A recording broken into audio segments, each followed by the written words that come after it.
come again, sir? We begin with Eden Santos, Net 25. Yusek, good afternoon po. Kumustahin ko lang po ulit yung kung meron na po bang plano meron na po bang tugon o aksyon ang gobyerno sa panukalang magpatupad po ng price ceiling sa fresh meat na kaya daw po ng mga consumer para mapasunod naman yung pagbaba po ng presyo ng baboy sa farm gate. Supposed to be ay makakasama po sana natin si Kiko today. Kaya lang nagbago po ang ating schedule pero pinangako niya po na lahat ng ganyang katanungan ay sasagutin po itong linggong ito. Marahil po ay sa Huwebes. So ilaan niyo naman po ang tanong na yan kay Secretary Kiko. Isang tanong lang po dun sa CIMEPA, follow-up lang po na pinangunahan po kanina ng Pangulo. Dun po sa tax investment na binawasan, paano po ba ito, yung mga simpleng mamamayan lang po, paano po sila makakapag-invest dito? Maaari po silang turuan ng mas nakakaalam dito. Hindi po lahat tayo ay ganoon kaalam sa pagdating sa stock exchange. So meron po ito mga nagtuturo sa inyo. Meron din po mga broker dito para po kayo maturuan. Thank you po. Maricar Sargan, Brigada. Good afternoon po, Yusek. Some U.S. lawmakers po are proposing to build an ammunition production and storage facility dyan po sa Subic, Zambales. And si Secretary Gibo Teodoro, nagpahayag na rin po ng magiging bukas sa ideyang ito. Pero si Pangulong Marcos po kaya, bukas din po ba siya sa ganitong proposal? Since wala pa naman pong formal offer patungkol po dito, mas maganda po siguro bago natin hilingin ang tugon ng ating Pangulo is mas maganda mailatag sana sa kanya kung ano ang mga detalye dito. Ang Pangulo naman po ay doon lagi sa makakabuti sa ating bansa at makakabuti sa taong bayan. Thank you po. Ann Soberano, Bomboratio. Yusek, good afternoon. Nagbukas na po ang 20th Congress and magsisimula na rin po after ng SONA, magsisimula na rin po yung budget deliberation. Si House Speaker Martin Romualdez at iba pang mga lawmakers is backing the calls to institutionalize a transparent budget process by opening bicameral deliberations to the public. Ano po ba yung comment dito ng Palasyo? We respect the independence of the Congress, pero kapag po ang pinag-usapan ay pagsasapubliko ng anumang transaksyon patungkol sa gobyerno, mas maganda po talaga na maging transparent ang bawat galaw ng taong bayan. Thank you, Yusek. Next, Ana Bajo, GMA News Online. Good afternoon, Yusek. Ma'am, yesterday, Ariel Nepomuceno took his oath as the new BOC Commissioner. Ma'am, may we just get the reason why Bienvenido Rubio was replaced? Katulad ng ating sinasabi, ang Pangulo, ang nais po talaga ay makapagbigay ng mas magandang serbisyo ang bawat heads of agencies, ang bawat leader na nasasakupan ng ating Pangulo. Hindi lamang po isa ang pinalitan, anim po kasama po ang commissioner ang napalitan. May mga collectors, may mga commissioners, may deputy commissioners rather, and directors. Anim po lahat sila sa Bureau of Customs. So ang tanging gusto ng Pangulo ay maging tapat sa bansa, labanan ng smuggling, at syempre po maging transparent sa koleksyon ng revenues. Pero ma'am, what does it say po sa performance ni Commissioner Rubio? Was the President not satisfied with his leadership po? Hindi po natin masasabi yan. At kung ano man po ang naging dahilan ng ating Pangulo, malamang po ito'y patungkol pa rin para sa ikagaganda ng serbisyo sa taong bayan.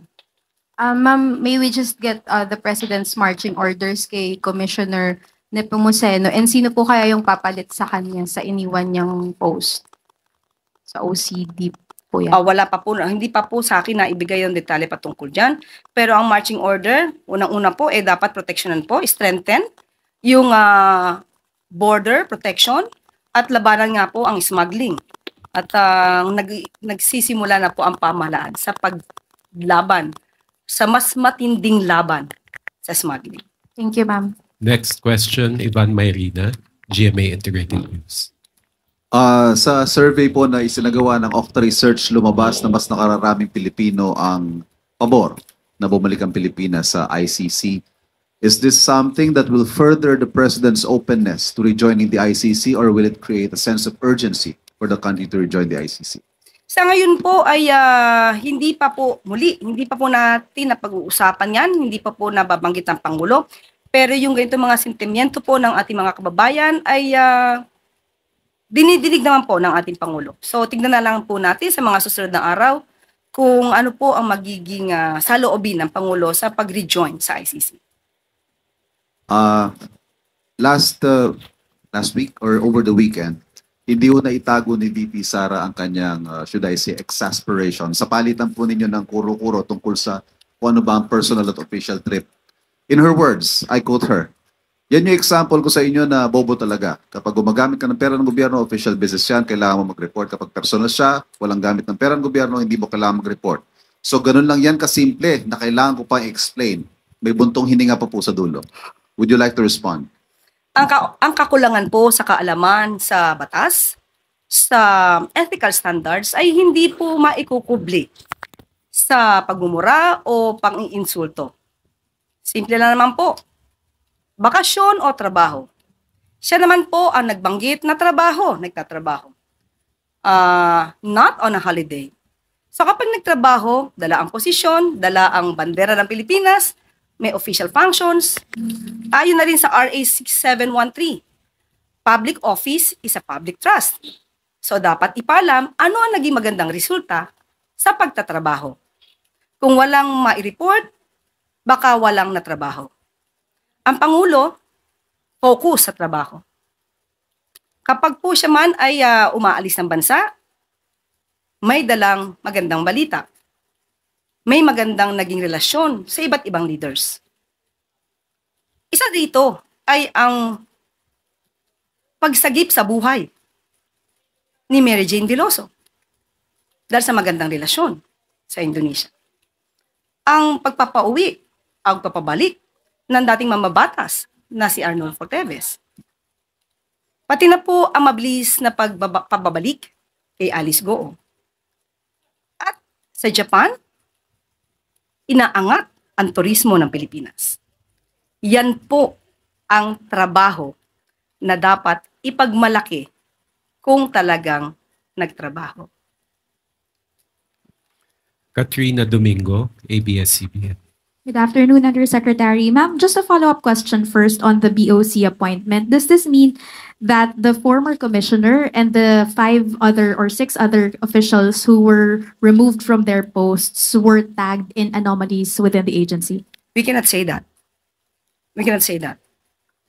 The only purpose of the President is there is a continuing performance evaluation. Everybody is on notice. Everybody is on probation. We have to work better for the country and for our fellow men, Filipino people. Okay, ma'am, on the Justice Secretary Jesus Crispin Remulla said yesterday in an interview na he has already relayed to the President his intentions to apply for the Ombudsman post, which will be vacated by mid this month. Ano po yung naging response ng Pangulo doon sa pagsabi ni Justice Secretary Remulla na he wants to vacate the DOJ to transfer to the Ombudsman? Wala pa pong nababanggit ang Pangulo kasi wala pa rin po yung shortlist na tatanggap ang Pangulo. So hintayin na lang po natin kung ano po ang magiging pasya pag sa tamang panahon. But does Remulla have the blessing of the President to vacate the DOJ? Yan po naman ay kanyang pagpapasya kay SOJ Boying Remulla. So hanggang ngayon ay wala pa naman po, hindi pa po nababakante ang Department of Justice. So hintayin na lang po natin. Jean Last Magaluz. follow-up question. Meaning, ma'am, hindi pa nagpe-prepare din ng backup shortlist ang Pangulo with regard to the possible replacement of Remulla should he be accepted by the JBC? Opo. As of now, wala pa po tayo nakukuhang detalye kasi wala pa rin pong short notice para po sa posisyon ng ombudsman. Jean Magaluz, philstar.com.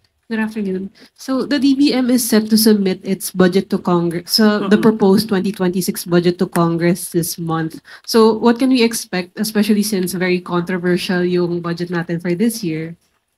Lagi naman po ang Pangulo, sabi nga po natin kung ano ang makakabuti sa mamamayan at para sa bansa. So ngayon po, patungkol po sa PhilHealth Funds, ito po ay isinumiti pa lang, so pag-aaralan po ito. Tandaan po natin, muli, ang gusto po ng Pangulo ay mapaganda ang buhay ng bawat Pilipino, maging mas magaan, at mabigyan ng magandang serbisyong medikal at pangkalusugan. One quick follow-up. So intact po yung PhilHealth funds for in the 2026 budget sa proposed version? Ako po, sorry po, hindi ko po nakita. Tatanungin ko po ang Pangulo. Hindi ko po nakita as of now. Left Narciso, DZRH. Good afternoon, Yusek. Sabi po ng luwa, natapos na yung investigasyon nila. Kaugnay ng mga reklamo sa Prime Water, na isumite na po ba yung resulta ng investigasyon sa Malacanang at nabasa na ba ni Pangulong Marcos? Opo, nakatanggap na rin po tayo. Siguro nakalimutan ko lang pong dalhin. Ipapakita ko po sana sa inyo. Isang folder po siya, ang report, at 2 boxes ng balikbayan boxes. Ganon karami. So, nabigyan po tayo ng kopya kahapon at nabigyan na rin po ang Office of the President at ito po ay aaralin at asahan niyo po na mabilisan pong aaralin to para sa mga consumers po ng Prime Water. Pagkatapos pong maaral, ano po kaya ang susunod na hakbang? Definitely, gagawa po tayo ng legal na aksyon. Aksyon na naaayon sa batas at walang masasagasaan pero dapat para sa taong bayan. Last question, Adrian Halili, Business World.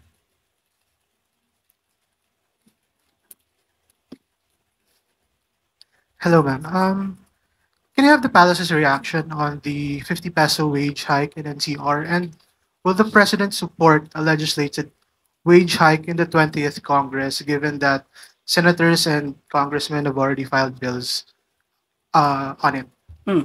Noong pa po natin sinasabi, gumagawa po talaga ang programa ang Pangulong Marcos Jr. para sa ikagagaan ng buhay ng bawat manggagawang Pilipino. Nandyan po ang mga job fairs kung saan nagkapagbigay na po tayo mula 2022 hanggang kasalukuyang May 1st, May 1, ng 170,000 na trabaho para sa ating mga kababayan. At dahil na rin nagkaroon din po ng $27 billion investment, nakapag-create na rin po ng 350,000 na jobs nationwide. At kung nagbigay po ngayon ang Regional Tripartite Wages and Productivity Board ng 50 pesos na wage hike, yan po ang na-evaluate na maaaring ibigay sa ating mga gagawa para maibsan po ang kahit konting hirap na lumalabas po itong 1,300 per month. At sa lahat po ng kakayanin ng administrasyon at sa pakikipag-usap sa lahat ng stakeholders, mga manggagawa, mga negosyante, mga investors, lahat po ito ay pakikinggan para na rin sa kabutihan ng lahat. Hindi lamang para sa mga gawa, hindi lang para sa mga investors o sa mga negosyante, para po sa lahat. On the legislated wage hike, ma'am, will the president support it? Muli, pag-aaralan ito kung kakayanin ba talaga. Kasi kung magdudulot naman ito ng layoff dahil hindi kakayanin ng karamihang maliliit na mga negosyante, mas marami pong mahihirapang mga manggagawa dahil baka mawala sila ng trabaho. Kaya po ito lahat ng ito ay pag-aaralan para sa ikabubuti po ng lahat.